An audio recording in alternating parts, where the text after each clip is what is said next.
friends! Thank you for joining me today for Storytime.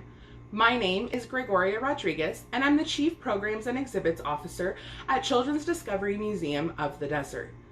The book that we're reading today is called The Korean Cinderella.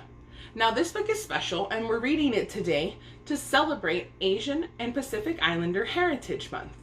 Now this book does have a lot of similarities to the Cinderella that you may have heard, but there are a few little changes, and you'll see that it incorporates a lot of Korean culture. So as we're reading the book, let's look and let's listen to see if we can find anything that represents some Korean culture today. Let's get started. The Korean Cinderella by Shirley Climo.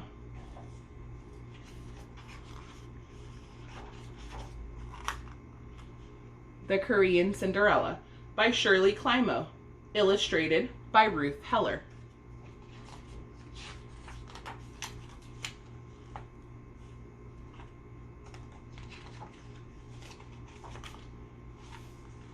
Long ago in Korea, when magical creatures were as common as cabbages, there lived an old gentleman and his wife.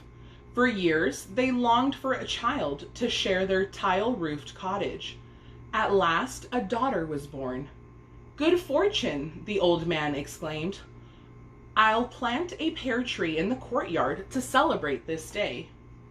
"And Pear Blossom will be our daughter's name," the old woman added.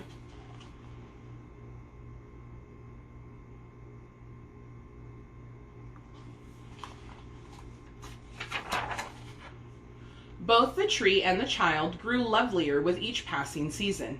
In spring, white flowers frosted the tree, and Pear Blossom wore a white ribbon on her long black braid. In summer, when the tree bent with ripening fruit, Pear Blossom's mother wore a band of rosy gold into her hair. In the autumn, when leaves from the tree blew about the courtyard like scraps of sunshine, her mother dressed Pear Blossom in a yellow gown. But one winter day, when the branches on the pear tree were still bare sticks, the old woman died. "I go," wailed the old man. "Who will tend Pear Blossom now?"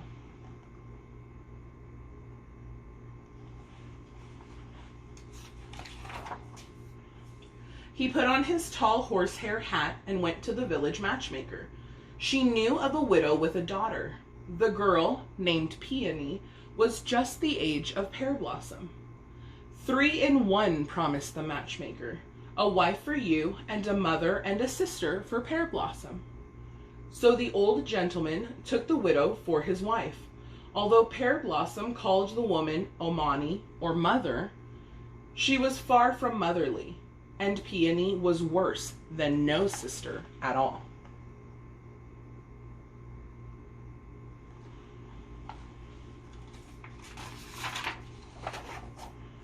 Amani found fault as soon as she stepped into the kitchen. "Too cold," she grumbled. "The fire's gone out." "Fetch wood, Pear Blossom. Be quick." Pear Blossom gathered sticks and fed the stove until the lid on the kettle danced from the steam. "Too hot," her stepmother scolded then. "The noodles are scorching. Get water, Pear Blossom. Be quick." Both Amani and Peony were jealous of Pear Blossom, and the harder she worked, the happier they were. Each day, Pear Blossom was up before Hai, the sun. She looked and cleaned until midnight, with only the crickets for company.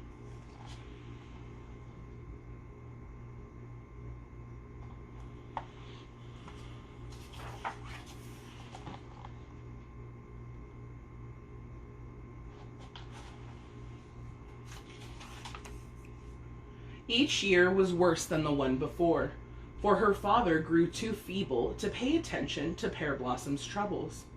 Omani dressed Pear Blossom in rags and tied her shiny braid with a twist of rope, and now she and Peony addressed her only as Little Pig or Pigling. "Pigling has a pigtail," jeered Peony. But nothing could hide Pear Blossom's beauty. At night, Amani lay sleepless, searching for an excuse to get rid of her stepdaughter. One morning, she told Pear Blossom, "The water jar by the door needs filling." "It leaks, Amani," Pear Blossom replied, for it has a hole the size of an onion.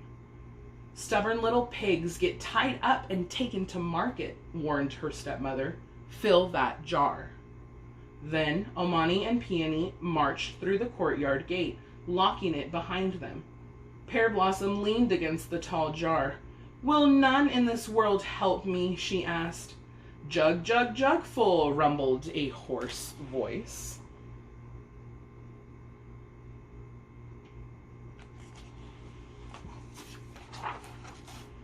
A togabi, Pear Blossom gasped. A goblin. What if a togabi goblin were hiding in the jar? Fearfully, she stood on tiptoe and peered inside. A gigantic frog with bulging eyes stared back. Jugful, it croaked again, and squeezed itself like a stopper into the hole in the jar.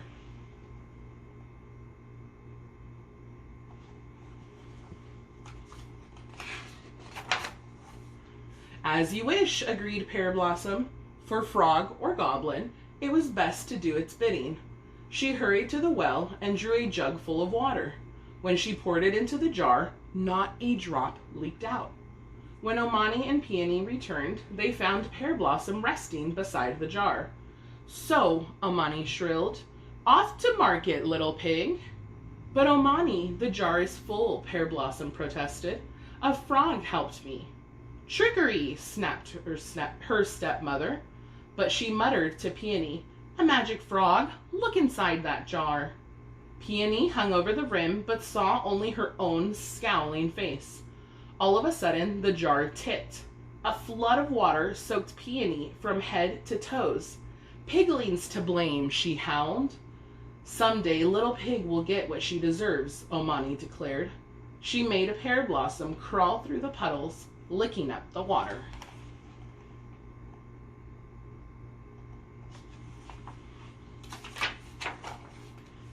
The next morning, Omani scattered a huge sack of rice around the courtyard. Hull this rice, little pig, she ordered. Polish every grain, or else. She took the empty bag. You'll be put in this sack and sent to China. Then Omani and Peony left for the village. Rice covered the ground like sand beside the sea. Pear Blossom threw her arms around the pear tree and asked, Will none in this world help me?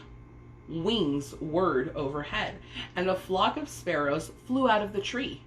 Cheer, cheer, cheer! The sparrows called to Pear Blossom. They pecked at the rice, separating husk from kernel. In a matter of minutes, the sparrows had polished the rice and piled it in a corner.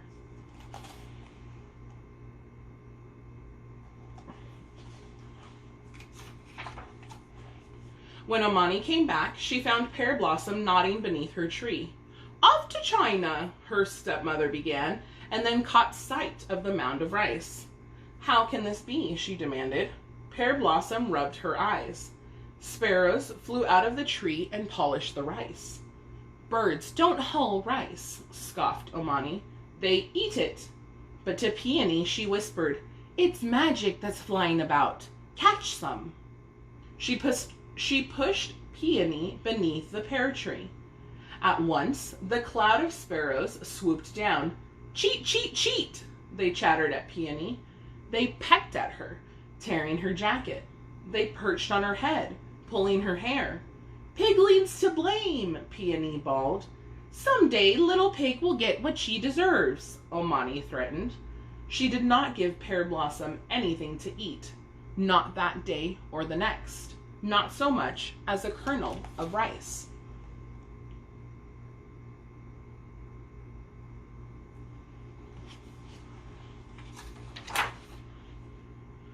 Pear Blossom had food to fix nevertheless. The village was having a festival, and she had to pack picnic hampers of dried fish and pickled cabbage for her stepmother. She also sewed a dress of pink silk for her stepsister. When festival day came, Peony mocked Pear Blossom, calling her dirty piglet stay at home. Pigling may go, said Omani in a voice as sweet as barley sugar. After she weeds the rice paddies.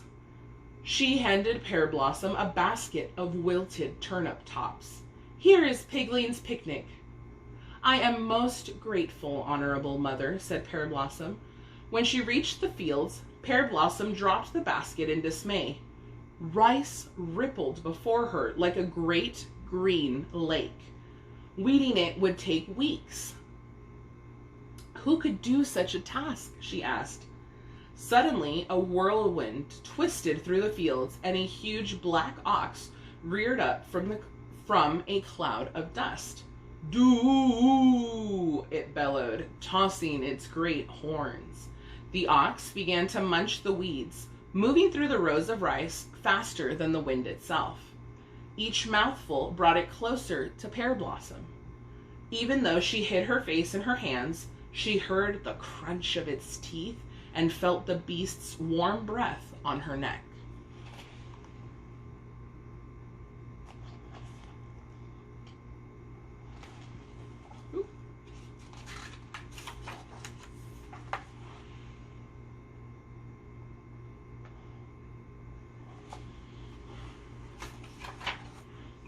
At last, she dared to peek between her fingers. Both ox and weeds were gone. Hoofprints big as cartwheels pocked the field, yet not a single blade of rice was trampled. And when Pear Blossom looked in her basket, she found fruit and honey candy instead of turnips. She bowed, then cupped her hands and called 1,000 thanks. Pear Blossom hastened to the village festival. The road, which followed a crooked stream, was rough with pebbles. Pear Blossom had just slipped off one straw sandal to shake out a stone when she heard a shout.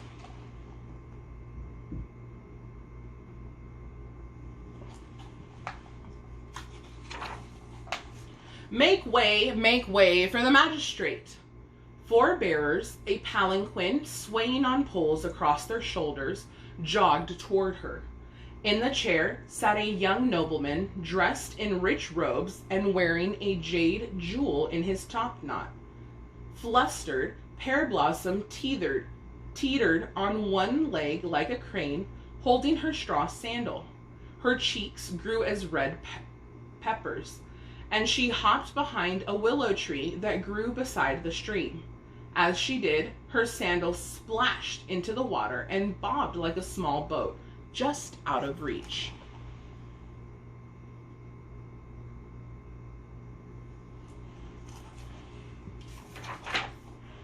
Stop, commanded the magistrate from his palanquin. He was calling to his bearers, but Pear Blossom thought he was shouting at her, and frightened, she fled down the road. The magistrate gazed after Pear Blossom, struck by her beauty. Then he ordered his men to fish her sandal from the stream and carry him back to the village. At the festival, Pear Blossom forgot about her missing shoe. She watched the acrobats and tightrope walkers until she was dizzy. She listened to the flutes and drums until her ears rang. She nibbled on treats until her basket was almost empty.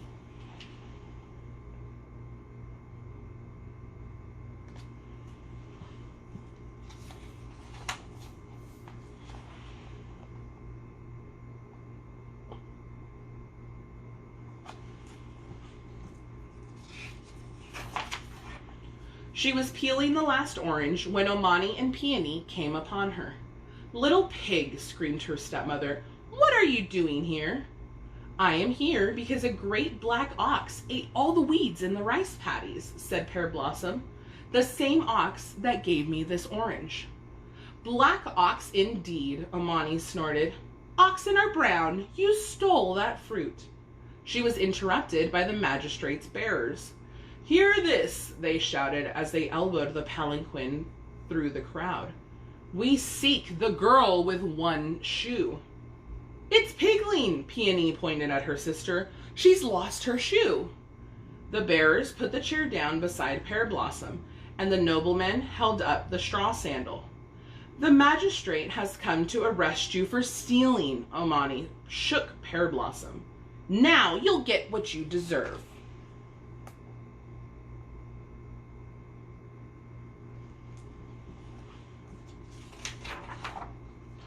"Then she must deserve me as her husband," said the magistrate, for this lucky shoe has led me to her." "Another of Pigling's magic tricks," hissed Omani, pulling Peony to the palanquin. "My daughter will give you 2 shoes. That is twice as lucky." The magistrate looked at Omani as if she had lost her wits. Then he turned to Pear Blossom and said, "I've luck enough if she who wears this one becomes my bride." Pear Blossom smiled, too shy to speak, and slipped the sandal on her foot. Omani stood staring, stiff as a clay statue, but Peony ran straight to the rice fields to find the magic ox. All she saw was a glimpse of his hooves as it galloped away.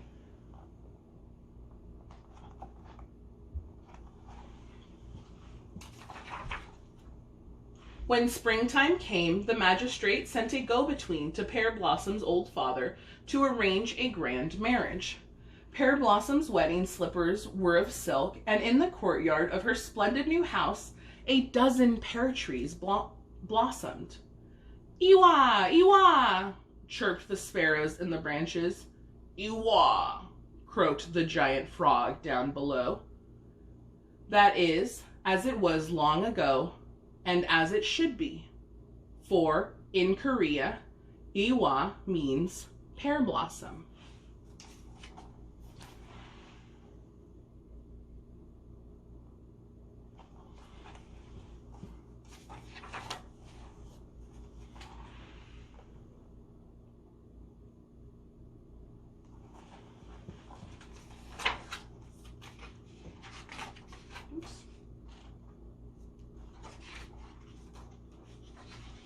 And that is the end. I just wanted to make sure.